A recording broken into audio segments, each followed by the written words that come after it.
in terms of the very young US players. Let's rate them at the World Cup. You went on to Pro Soccer Talk on NBCSports.com and gave your rankings and marks out of 10 for these players and their performances in Qatar at the tournament. Who were the stars for you? Who stood out? And we'll talk about maybe players who you want to see a bit more of. I know there's a couple in particular that people in the comments will be getting upset about, but also players who could have done a bit more. But for you, on the positive side of things to start, who stood out for the USA? Yeah, I mean, you have to, even with his mistake on the first goal, pretty big mistake. Tyler Adams was phenomenal. And it's not just Leeds fans who are going to be backing us up here or people in the Red Bull organization.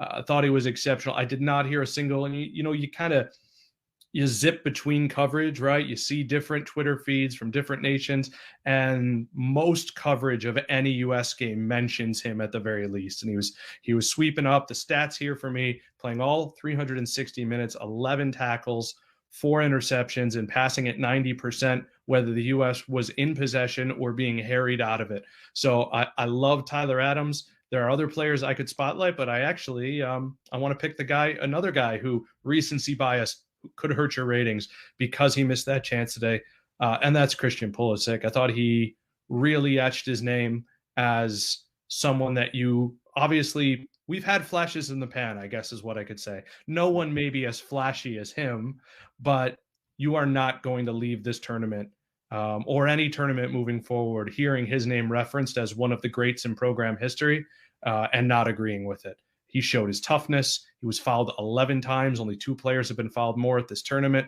And I thought he was honestly close to sensational. I agree with that 100%. And I'll tell you another player who really stood out for me, Tim Ream, was sensational. You've given him an 8 out of 10 in your ratings, and I agree with that. And I maybe even give him higher because I just think that the US, the reason they went through to the last 16 was because of how solid they were defensively in group play. Only conceded 1 goal, and that was a penalty kick in the opener for a late mistake from Zimmerman. And Ream just hardly put a foot wrong. In the last 16, he gave a few passes away, which was unlike him. But, even when he was caught one-on-one situations in that game, he stood tall and shepherded them out. And I'm just happy for him. And, that might be his only World Cup appearance, but he certainly did himself proud and gave the US a chance of advancing far. They advanced to the last 16, and that was because the defense was so solid. And a shout out to Anthony Robinson as well at left back, his Fulham teammate right next to him. Thought he had a sensational tournament. And then, of course, right at the end, Dumfries getting free at the back stick, burying it. I don't even really blame Robinson on that. He was trying to cover over with a danger man on the penalty spot. It was a perfect ball to the back post. Great finish. It happens for sure. But I just think that those two were excellent. You bang on about Tyler Adams and Christian Pulisic. And I'd even say Tim Weah had his moments as well throughout the tournament.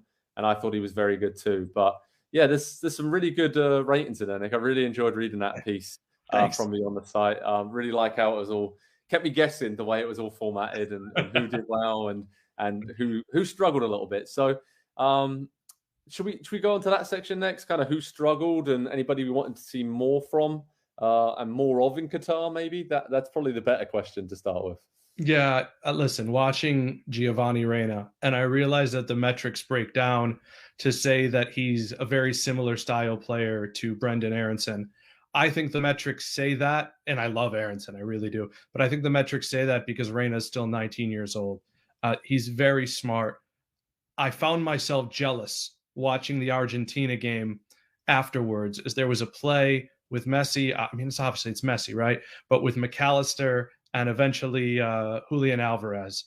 And it was coming into traffic in something I don't think we really saw at all, except a little bit against Iran and a little layoff, and a guy loops around the other way, and there's an intermediary. So it's not just a 1-2, and that second pass then finds him.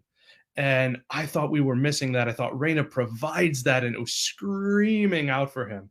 And it's why, ultimately, I know we're going to talk about this later, why I don't fear Berhalter running the team. I fear him running the team at another big tournament, because I think he's the last to adapt to the obvious, because he has not erased that stubborn streak of, yeah, but it's going to work out. Yeah, but oh my God, we've got 45 minutes, put in Reyna.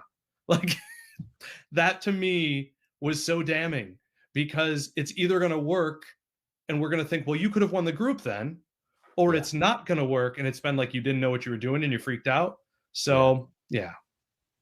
I would like to have seen more of Brendan Aronson too. I just think there was a way to shoehorn him into this team on a regular basis, like we've been talking about the false nine situation. Could you play Pulisic more centrally or Weah and just get him in? I think he's been having such a great season for Leeds United. He should have been playing a lot more than he did across this World Cup. And also, I think, when we talk about players who struggled, you mentioned it before, Weston McKennie. That's right. Had his moments, right? But his fitness hasn't been there with Juventus. He did well to even really get to the World Cup in as decent shape as he did. And he had some big displays. Against England, he was very good, but had a big miss. And against Iran, he put in a really good shift too. But you know how big of a player, and you talk him up a lot, and rightly so. And that just seemed like it was a really key thing for the US that he wasn't firing on all cylinders. He's a player who his role is going to dictate how you judge him. And his role, I think, what they asked him to do, and again, I would love to just, as much as I've been critical of Berhalter, I think he knows the game, and I would love to get his thoughts on it. I think they told Weston, just go out there and mix it up. And I think when you give a midfielder that role, then he's got to be someone who arrives into the box and scores for you. And he didn't. Mm-hmm. And that might be harsh because he got himself to 2-3 really good scoring passes. I think he had scoring chances. I think he had 5 key passes. These are not bad numbers, but when you have that sort of freedom, I think about players who get that sort of freedom and maybe a little bit more attacking, but those players, Kevin De Bruyne gets that at Man City, right? David Silva got that chance at Man City. Bernardo Silva gets that chance sometimes at Portugal. And if you're going to be allowed to be a freelancer, then you got to justify the fact that you're not making the minimum wage. Yeah, no, definitely. Let's move on then to talk about who surprised us the most, good and bad, with their performances. I'm going to start with, this might be harsh, but slightly bad. Matt Turner wasn't terrible, but he didn't really take his chance as being the starting goalkeeper for the US. I don't think there's if Zach Steffen was to come in and play a couple of friendly games after this tournament, I still wouldn't be 100% sure on who should be the starter. Is that harsh by me, or am I just looking at the things like, oh, he's a bit shaky when he comes out with his feet and trying to pass it out from the back? Because as a shot stopper, he's really good. But I just felt there was a few shaky moments throughout this World Cup for him. I think he's actually improving in possession, but this is kind of the point where you're coming from, and rightly so. You're evaluating him as a goalkeeper against all the other starters at the tournament. My expectation for him was to be an excellent shot stopper, which he really kind of was after the first game, and to just keep getting better in possession. So to me, we were watching a Matt Turner that was better than he's been in the past, but he's still got a ways to go. And so I don't think you're wrong to say that, but if you get what I'm laying down there, I thought, you know what, that's about what I expected from a player who does. Again, there's this great Men in Blazers shared it. Did you see the video of him talking about where you're going to be after college? He's like probably an investment banker. His trajectory has risen so much. He's a quick learner, and my hope is that Arsenal, which loves a ball-moving goalkeeper, will just make him better. Definitely. And Haji Wright, on the good side of things, I think he took his opportunity, scored a goal against the Netherlands. I think whenever he came on, he didn't really do anything wrong. And against England, the USA's arguably best display of the entire tournament, he gave them a focal point. And I think that was a really positive World Cup for him to show he can be that man up top if he's given the service. And if, he holds the ball up, then the likes of Pulisic, Weah, hopefully Reina and Aronson will be able to run off him. And I think that was a big step forward. No disrespect to Josh Sargent or Jesus Ferreira. They've played different roles at different times, but I'd love to see Haji Wright given an opportunity moving forward. So he surprised me because we haven't seen a lot of him in the US shirt. Obviously, he scored goals for fun in the Turkish Super League, but that was a good takeaway from me, I think, a real positive. Any others you want to brush up on quick? Any other players to give a special mention to? Yunus Musa, right, I guess was really good. Yeah. Thank you for mentioning that. A lot of players are going to be, as I mentioned earlier in the show, recency bias is going to make you think of the mistake they made against the Netherlands. But True. I mean, Haji, right? Yunus Musa, you just mentioned, right? Turned 20 4 days ago. 4 days ago. This starting midfield could come back intact and be in their primes, or even on the outskirts of their primes and going up in the case of Musa. Yeah. I thought the way he carried the ball forward was excellent.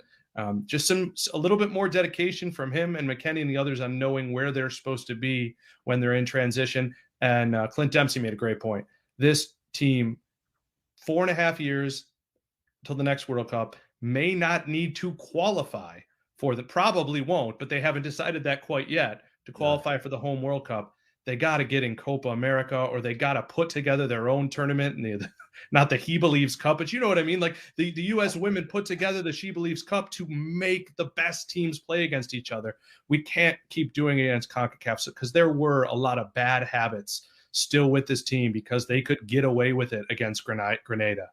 Yeah, definitely. I think final thought from me on this is obviously these US players, a lot of them now have put themselves in the shop window for big moves potentially in January. I think with their performances, be it, maybe not in January, but in this sort of year ahead. I'm thinking of Tyler Adams. I'm thinking of Anthony Robinson. I'm thinking of Yunus Musa, even Sergino Dest to get an opportunity elsewhere if he's not playing at AC Milan. So, I think that was a really positive World Cup for so many players. So, yeah, head over to Pro Soccer Talk at NBCSports.com and check out Nick's player ratings in full from the USA squad and how they got on in Qatar, because there was a lot of positives, a few negatives, but overall really good showing and a good set of progress for this young US squad.